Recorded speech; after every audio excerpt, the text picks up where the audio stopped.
Hello guys and welcome back to our channel. ఈరోజు అయితే మనం మగ్గం వర్క్ బ్లౌజ్ మార్కింగ్ అయితే చేస్తున్నాం కదా. ఫస్ట్ దానికోసం పాత బ్లౌజ్ ఒకటి తీసుకోవాలి. ఇలాగా హాఫ్ పట్ అయితే ఎవరికైనా 1 మీటర్ సరిపోతుందండి. బాగా లావుగా ఉన్న వాళ్ళైతే 1.5 తీసుకోవాలి, ఖచ్చితంగా తీసుకోవాలి, సరిపోదు లేకపోతే.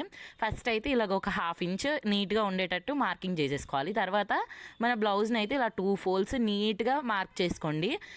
నీట్గా మార్క్ చేసుకొని మనం ఏంటంటే బ్యాక్ నెక్ ఉంటుంది కదా, బ్యాక్ నెక్ ఎంత పొడుగుందో అంత పొడుగు డ్రా చేసేసుకోవాలి.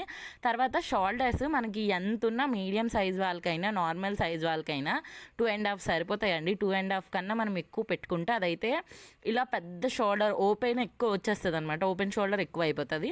ఇలా ఆర్మ్ హోల్ దగ్గర ఒక మార్కింగ్ అయితే పెట్టేసుకోవాలి. ఇలా మనం ఇక్కడ 4 మార్కింగ్స్ పెట్టేసుకున్నాం కదా. ఇప్పుడు మనకి నెక్ అయితే ఇలా కుట్టిన తర్వాత పెద్ద అయిపోద్ది కదా. సో 2.5 మనం పెట్టుకోవాలి. ఆ తర్వాత ఈ కింద మనం నెక్ డ్రా చేసుకున్నాం కదా, అక్కడ 2.5 అండ్ షోల్డర్ కోసం కూడా సేమ్ 2.5 పెట్టుకోవాలి. అండ్ ఆర్మ్ హోల్ కోసం అయితే మీడియం సైజ్ వాళ్ళు 6 పెట్టుకోండి. అండ్ అంతకన్నా చిన్నగా ఉన్న వాళ్ళైతే 5.5.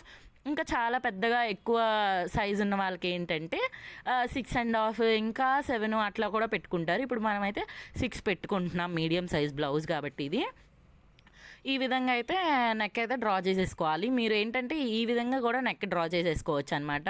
నెక్ డ్రా చేసేసుకొని ఆర్మ్ హోల్ రౌండ్ ఇవి అవి ఏమి మనం తీయట్లేదండి, జస్ట్ నెక్ ఒక్కటే డ్రా చేస్తాము. ఇక్కడ నెక్ రౌండ్ కోసం నేను 1 ఇంచ్ మార్క్ చేసుకొని నీట్గా నెక్ రౌండ్ అయితే తిప్పుకోవాలి. ఎందుకంటే మనం జస్ట్ నెక్ చుట్టే డిజైన్ కొడతాం కాబట్టి మనకు అవి ఏమీ అవసరం లేదండి. సో తర్వాత అయితే ఇక్కడ మనము ఇక్కడ ఎక్స్ట్రాస్ అవి ఇవి ఏమి తీసుకోము, జస్ట్ నెక్ ఒక్కటే డ్రా చేసుకుంటాము. ఇక్కడ నేనేంటంటే బ్యాక్ డాట్స్ ఉంటాయి కదా, బ్యాక్ డాట్స్ కూడా మనం ఎప్పుడు డ్రా చేసుకుంటామంటే యాక్చువల్గా మనకు బ్లౌజ్ ఫుల్గా వర్క్ చేయాలనుకుంటే బ్యాక్ డాట్స్కి డ్రా చేసుకోవాలి. లేదు మనము జస్ట్ నెక్ దగ్గరే డ్రా చేసుకుంటాము, మగ్గం వర్క్ చేసుకుంటాం అన్న వాళ్ళు డాట్స్ కూడా అవసరం లేదు. ఇక్కడ నేను మీడియం సైజ్ కాబట్టి 3 పెడుతున్నాను. మీ నెక్ డాట్స్ ఎంత ఉంటాయో అవి చూసుకొని ఇలా పెట్టుకోవాలి. ఇప్పుడు మనం డ్రా చేసేసుకున్నాం కదా, దీన్ని ఏం చేయాలంటే కరెక్ట్ హాఫ్కి ఫోల్డ్ చేయాలి. చాక్ పీస్తో డ్రా చేసాం కాబట్టి దీన్ని ఏంటంటే ఈ విధంగా నీట్గా చూసుకొని హాఫ్కి ఫోల్డ్ చేసి దాన్ని ఒక 3-4 టైమ్స్ ట్యాప్ చేయాలన్నమాట, కొట్టాలి. కొడితే ఏంటంటే అది అంటుతుంది. మనము కింద ఏదైతే డ్రా చేసామో ఆ డ్రాయింగ్ అయితే మనకి ఇంకొక సైడ్ కూడా అంటుతుంది అనమాట. చాక్ పీస్ కదా, సో చాక్ పీస్ అయితే అంటుతుంది. ఒక 4-5 టైమ్స్ ఇలా ట్యాప్ చేసేసుకున్న తర్వాత ఈ విధంగా లైట్ మార్కింగ్స్ కనిపిస్తున్నాయి కదా మీకు ఫోన్లో నేను చూపిస్తున్నది. ఆ లైట్ మార్కింగ్స్ మీద మీరు ఏం చేయాలంటే డ్రా చేసేసుకోవాలి. డ్రా చేసేసుకుంటే మీకు ఏంటంటే బ్యాక్ నెక్ అయితే వచ్చేస్తుందండి. ఈ కింద ½ ఇంచ్ మనం ఎందుకు ఉంచుకున్నామంటే మనము రౌండ్ ఫ్రేమ్ ఫిక్స్ చేసుకున్నాం కదా, సో దానికోసము. అది రేపు వీడియో అయితే మీకు షార్ట్ పోస్ట్ చేస్తాను, చూడండి ఆ కింద ½ ఇంచ్ ఎందుకు ఉంచుకున్నాను అని చెప్పేసి.